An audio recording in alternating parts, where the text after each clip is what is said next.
Hello guys, today I will discuss about a very important topic in pharmacy, tablet. So what is tablet? Tablets may be defined as solid pharmaceutical dosage form. Remember it, tablet is a solid pharmaceutical dosage form. Then containing drug substances with or without suitable diluents and prepared either by compression or molding methods. So in our next series we'll know about what is the compression and molding methods. So let's know about how can we find a good tablet, or how can you know that properties of good tablet. So what are the properties of good tablet? Or it can be also asked as an essential quality of good tablet. So remember some essential qualities of good tablets. So here are mentioned as good tablets are accurate and uniform in weight. Okay, then uniformly distributed through the tablets. Uniform distribution, accurate and uniform in weight, and uniform distribution. Then there is a size and shape is reasonable for easy administration, not so hard to break down or disintegrate in a stomach. A good tablet, a property of good tablet is it is not too much hard to disintegrate. Okay, if the tablet is not disintegrate in the stomach, it cannot give the proper action, so disintegration should occur. Okay, so it's not should very hard, it is not should be very hard. So our next property is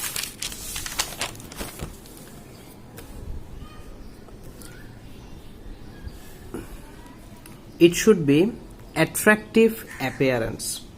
So when you prepared a tablet, you must remember that if it is not attractive, patient do not receive that, or patient do not take this kind of dosage form. It is not so much attractive.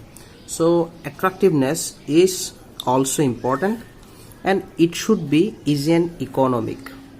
Okay, so our next question is, what are the advantages of tablets? So there are various types of advantages, but I have mentioned some important advantages of tablet. First, it is a lower in cost. It is very lower in cost, lighter and compact. Okay, weight is very lighter and compact.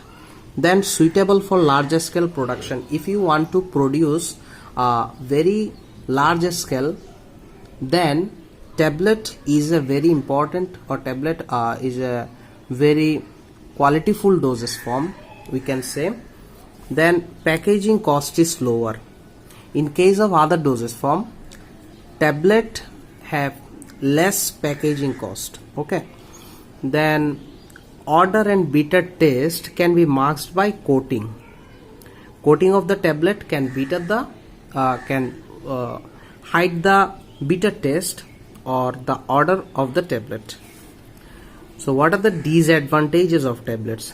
So in case of advantages, there are many advantages, and if we discuss disadvantages, there are also many disadvantages, but I have mentioned some of them which is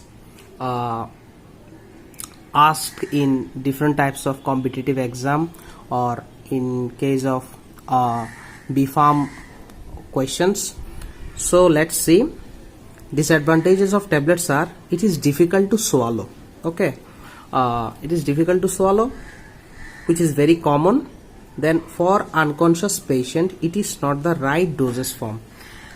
When the patient is unconscious, then at that time we cannot give the patient a tablet or tablet dosage form containing drugs. Okay, so it is very I think it is not so much right to give the patient tablet when he or she is unconscious. So we have to remember that this is the disadvantage. We cannot give anytime the tablet. Okay. Then our next disadvantage is it is a bitter in taste. Okay, it is bitter tasting, and some types of tablets are sensitive to oxygen, such as we can say in that case ranitidine hydrochloride, which is sensitive to oxygen. Then drugs that have poor wettability or wetting, slow dissolution properties, and optimum absorption in GIT may be difficult to formulate or manufacture as a tablet due to some kinds of physical quality.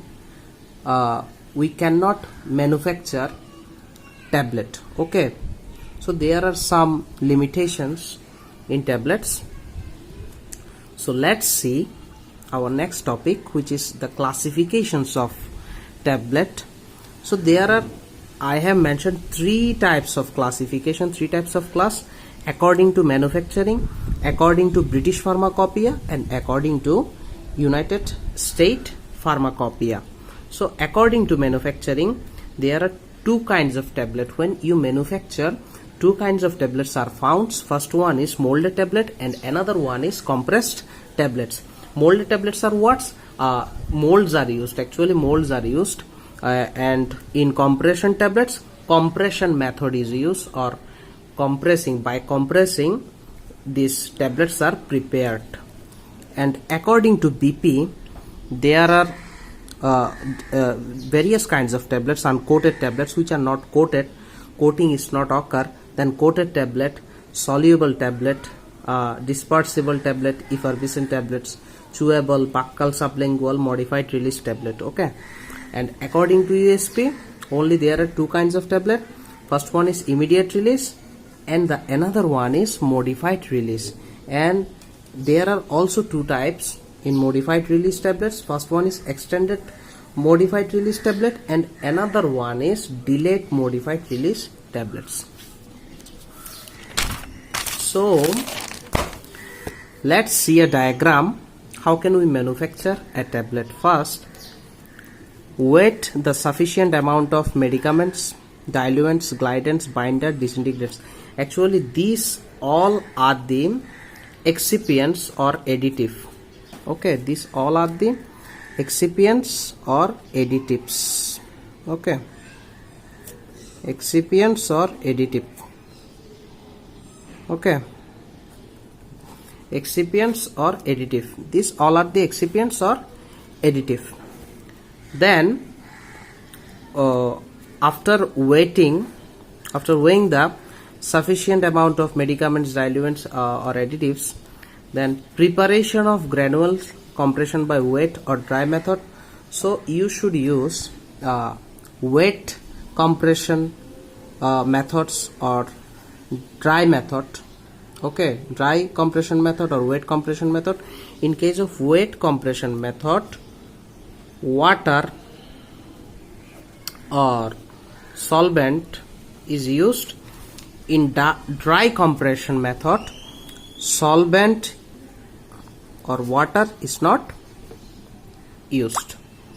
Okay, then compression of the granules into tablets. After that, packing of the tablets. So these are the following steps for manufacturing a tablet. Then our next question is, what type of ingredient used in tableting? Okay, what kinds of ingredients used in tableting? So if this question is asked in your exam, so you can write some of them if you want. I have mentioned so much. So if you want, you have to write 10 types of ingredients. If you want to write 8 types of ingredients, you can, but you should remember that which are the important ingredient or which are the very main ingredients used in tablets. Or if you want for your betterment, you can write all those things. So what are the ingredients used in tableting? Diluent, fillers, binders, disintegrants and super disintegrants, then lubricants, glidants, anti-adherents, preservatives, antioxidant, coloring agent, flavoring agents, sweetening agents, adsorbents, buffers, wetting agents and chelating agents. So that's all about our part 1. In part 2 we will explain in details all about that ingredients, and we also read about some common problems that occur in tablets. So that's all about today. Stay tuned. If you like the video, please share and subscribe to my channel. Thank you.